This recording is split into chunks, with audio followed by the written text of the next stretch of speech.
Bapak, Ibu, Saudara, Shalom. Mari kita bersama-sama berdoa memohon pimpinan Roh Kudus sebelum kita membaca firman dan merenungkannya pada hari ini. Bapa kami di sorga, pimpinlah kami ke dalam kebenaran melalui firman yang akan kami baca. Tuntunlah setiap kami pada hari ini ya Tuhan. Di dalam nama Tuhan Yesus kami berdoa dan mengucap syukur. Amin.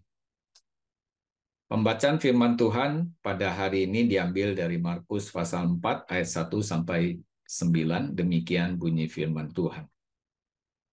Pada suatu kali Yesus mulai pula mengajar di tepi danau. Maka datanglah orang banyak yang sangat besar jumlahnya mengerumuni dia. Sehingga ia naik ke sebuah perahu yang sedang berlabuh lalu duduk di situ. Sedangkan semua orang banyak itu di darat di tepi danau itu. Dan ia mengajarkan banyak hal dalam perumpamaan kepada mereka. Dalam ajarannya itu, ia berkata kepada mereka, "Dengarlah, adalah seorang penabur keluar untuk menabur. Pada waktu ia menabur, sebagian benih itu jatuh di pinggir jalan, lalu datanglah burung dan memakannya sampai habis. Sebagian jatuh di tanah yang berbatu-batu, yang tidak banyak tanahnya, lalu benih itu pun segera tumbuh, karena tanahnya tipis. Tetapi sesudah matahari terbit, layulah ia dan menjadi kering, karena tidak berakar.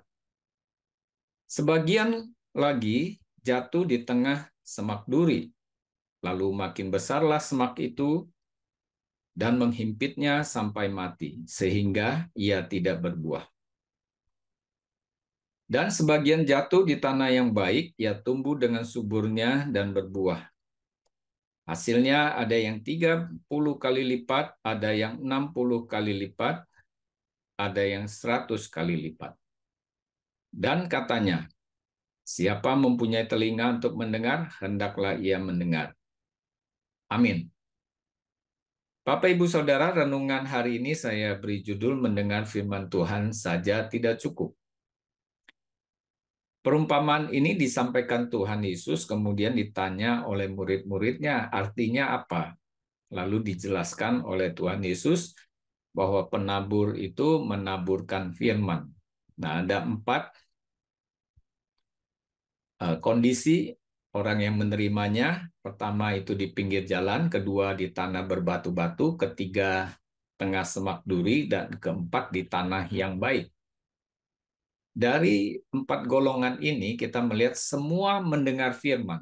Jadi tidak ada yang tidak mendengar firman. Yang pertama, taburkan di pinggir jalan. Mereka mendengarkan firman.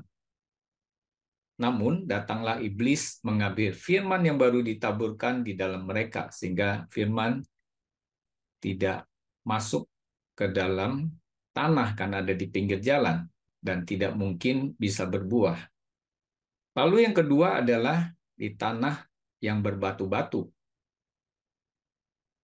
Orang-orang ini juga mendengar firman, tetapi mereka tidak berakar dan tahan sebentar saja, walaupun mereka menerimanya dengan gembira. Ada banyak orang mendengar firman dengan gembira, bahkan ada yang mencari-cari firman yang menyenangkan telinga dan hati mereka. Saudara, dikatakan apabila kemudian ada penindasan, penganiayaan, mereka akan segera murtad karena tidak berakar dan tahan sebentar saja.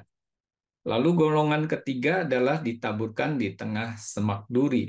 Mereka juga mendengar firman, tetapi kekhawatiran dunia, tipu daya kekayaan, keinginan-keinginan akan hal yang lain masuk lalu menghimpit firman sehingga tidak berbuah.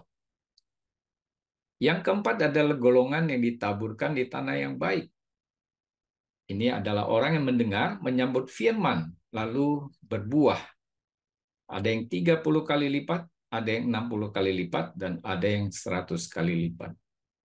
Golongan yang keempat ini adalah bukan hanya sekadar mendengar, tapi menyambut firman itu dalam kehidupannya. Menaati firman, dengan pimpinan Roh Allah, maka akan menghasilkan buah roh di dalam kehidupannya, saudara. Bapak, Ibu, Saudara, menjadi perenungan kita, jangan hanya puas sampai mendengar firman saja, tetapi kita mau belajar taat kepada pimpinan Roh Kudus untuk melakukan firman, sehingga firman yang ditaburkan itu kemudian bertumbuh dan berbuah bagi kemuliaan nama Tuhan. Kiranya Tuhan memberkati kita semua. Amin. Mari kita berdoa. Terima kasih Tuhan untuk anugerah-Mu. Kiranya kami semua bukan hanya menjadi pendengar, tetapi kami menyambut firman, menaati firman Tuhan oleh pimpinan Roh Kudus dalam diri kami, dan melakukannya di dalam kehidupan kami sehari-hari.